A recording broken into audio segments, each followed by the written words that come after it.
Sharma, and today in a new program with author Rajesh Talwar, we like to call Insights, where we discuss multiplicity of issues. The one in discussion today is the 5 strengths of Hinduism. Rajesh, can you tell us a few strengths to begin with? Hi Ananya, it's good to be with you and your team once again. Yes, today we are here to discuss 5 strengths of Hinduism. Let me preface my comments by saying 2 things. Firstly, Hinduism is a great world religion and I'm going to speak of its strengths, but that does not mean that it's without flaws or it doesn't need any reform. I believe actually Hinduism does need reform in 2 important areas, but that we may discuss in a separate episode. Today we are here to discuss the strengths. Secondly, I'd like to preface my comments by saying that there is no wish to disparage or criticize other religions, but inevitably there will be some honest comparison. I'll start by saying that one of the great strengths of Hinduism is that it is not homocentric. What do I mean by this? I mean it is, for instance, more respectful of nature. We have Ganga Maiya, a river goddess. We worship nature. We have greater regard for nature. We are in awe of nature. Vayu Putra Hanuman, Surya Namaskar. So it's a kind of integrated view of the world, an integrated spiritual view of the world. The other religions tend to be more homocentric. That's one of the great strengths. The second great strength I would say is that not only are we not homocentric, when it comes to the Homo sapien, we give equal respect to the men and the women. So in Hinduism there is a strong tradition of worshipping the sacred feminine. And this I think is very important. For example, this book of mine, From the Lips of the Goddess, Mata Vaishno Devi, this is a book on the sacred feminine. Many of the other religions, in fact most of the other world religions, they don't have such respect for the sacred feminine. There are still debates going on whether Christianity, they can have a female bishop. A female bishop is a relatively new phenomenon. In Islam, there are no female ayatollahs. In Buddhism also, the Buddha's followers who spread the religion, they were both male. And there is in any case no respect for a female deity. So actually we are cutting off half the population. And I believe personally that the feminine is equally, if not more worthy of worship. So historically, Hinduism, we have so many goddesses, Mata Kali, Mata Durga, Mata Vaishno Devi, and there are millions of followers, both male and female. This is not the case in other religions. In the Arab religion, there was originally a concept of Allat. Just like you have Allah, Allah means the male god, there was Allat, which was the female god. Shah Rukh Khan lives in a bungalow in Mumbai called Mannat, but many people may not know that Mannat was also one of the pre-Islamic Arab goddesses. So people went from far and wide to goddess Mannat to ask for boons and for favors. And now it has come into our day-to-day language. We go to a temple and we ask for a Mannat.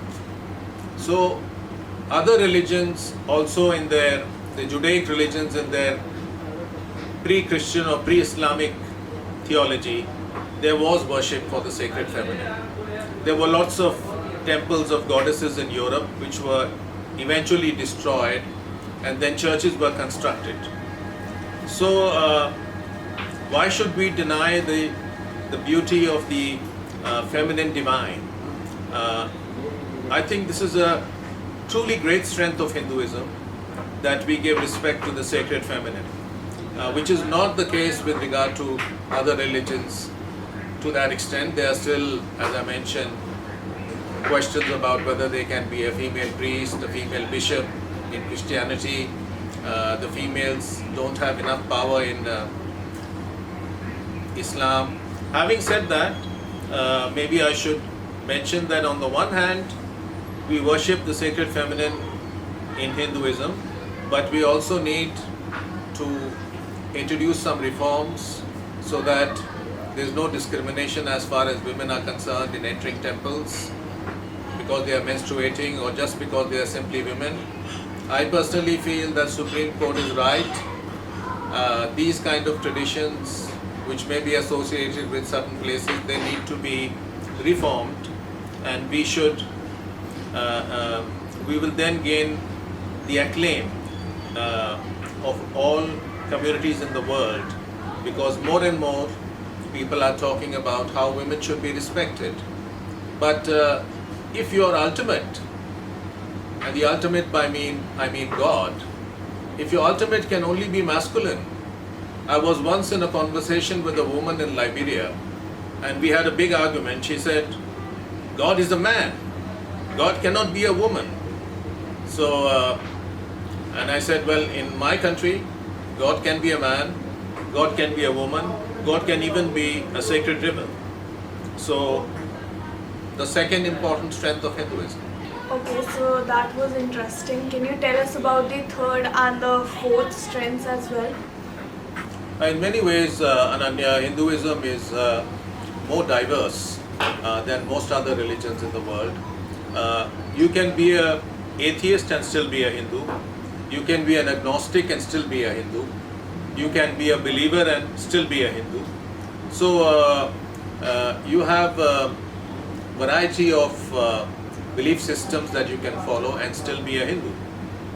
And because of this, Hinduism becomes naturally more tolerant. And somebody may worship Ram, somebody may worship Krishna, I may worship Mata Vaishno Devi, somebody may worship Hanuman. There is a choice. You are not fixed onto just one limited theology. In other religions, mostly there is a limited theology. Whereas here we have a great deal of choice. My father used to worship Hanuman. I worship Mata Vaishno Devi. My mother worships Ram. So everybody has their own choice. Somebody may find Ram to be too traditional minded and worship Krishna instead. Somebody may find Krishna to not be serious enough and worship Ram instead. So there is a great deal of choice. And because of this, we automatically become more tolerant of other religions. So for example, when Christianity first came to the south, they welcomed it. Hinduism welcomed other faiths. They said, okay, you have another God, we welcome it. It's the Christian God. Even in day-to-day practice, you will find, I see this in my own family, when they go to a church, say we went to Goa, we went to a church, they will do namaskar to the church. If they see a Gurdwara, they will do namaskar to Gurdwara. If there's a Sufi shrine, they will do namaskar to the Sufi shrine. So because there is so much choice within Hinduism, it is not a dictatorship of the mind with other religions, which other religions tend to be. The other religions tend to say the God is male, this is the theology of the God, there's nobody else you can worship. In Christianity, people are not even allowed technically to worship Mother Mary.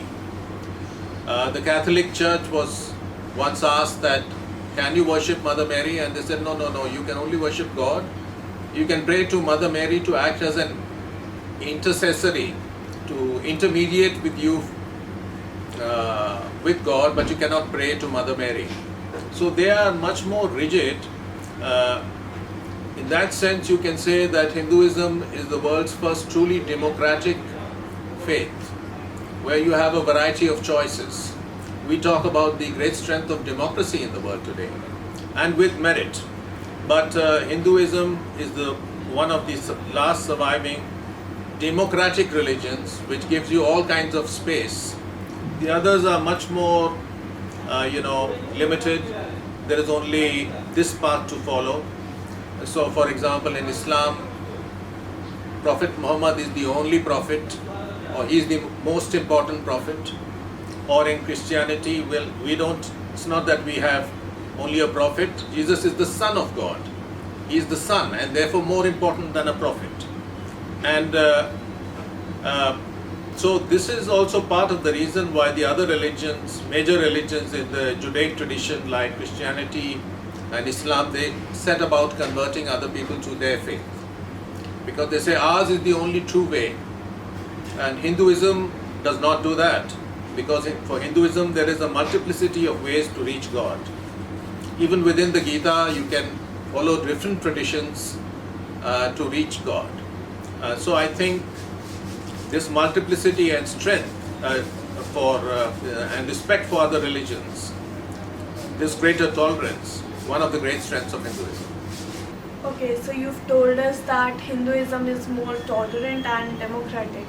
What other strengths do you think Hinduism has? Yes, Ananya. The third strength of Hinduism, which I mentioned, was that it was more tolerant, and I gave the reasons why. And the fourth strength is connected to the third one, which is that it's a more democratic system. As I mentioned, in my family, we offer prayers to different forms of the one divine. It can be Hanuman, it can be Ram, it can be Shiva. And so there's a multiplicity of choices within Hinduism. You can follow different paths to the ultimate realization, to attainment of union with God. You have a choice between male and female. But one of the other important strengths of Hinduism is that it has a very strong strain of life affirmation. By life affirmation, I mean there is a celebratory aspect of Hinduism. And you have rejoicing. You have the respect for the pleasures of the world as well. I won't say that there is not some denial in religion, Hindu religion, as there is in other religions, but I think the life affirmative aspect is very strong. For example, Buddhism has great strengths as well, but in Buddhism there is a lot of denial. I mean, the monks have to live really simply, they have to go and beg for alms, they cannot dress properly, they cannot wear good clothes. But in Hinduism we have Satyam, Shivam, Sundaram.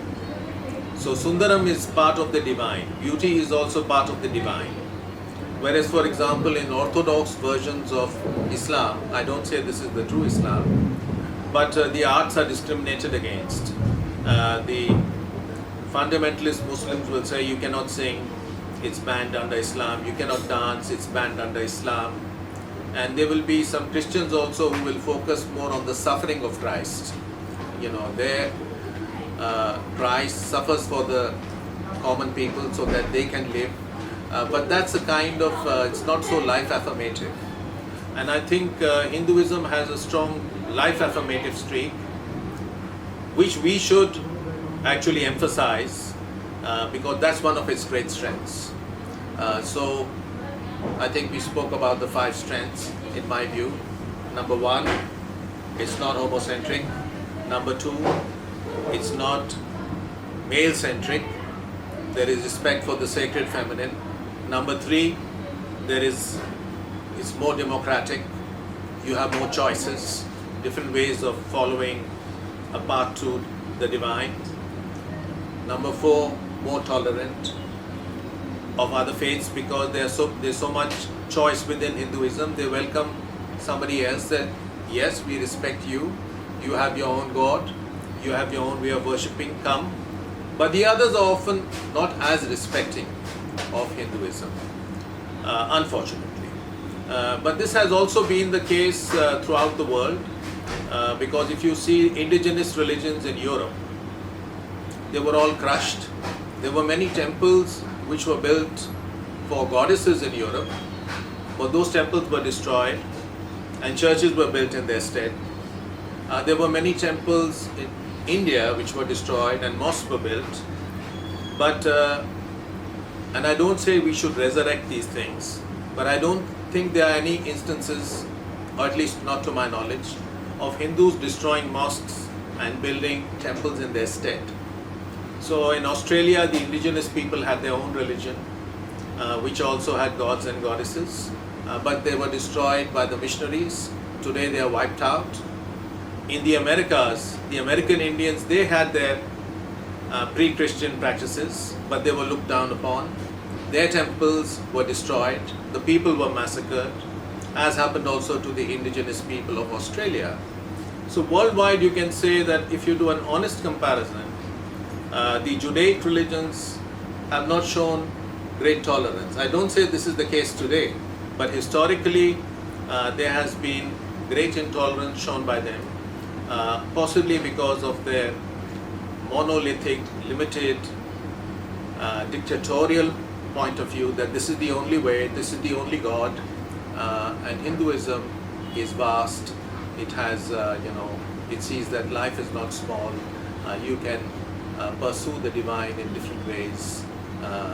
Music is a path to the divine. Dance is a path to the divine. Celebration can be a path to the divine. And so these are some of the great strengths of Hinduism. As I said, Hinduism can become still greater. It is not without flaws.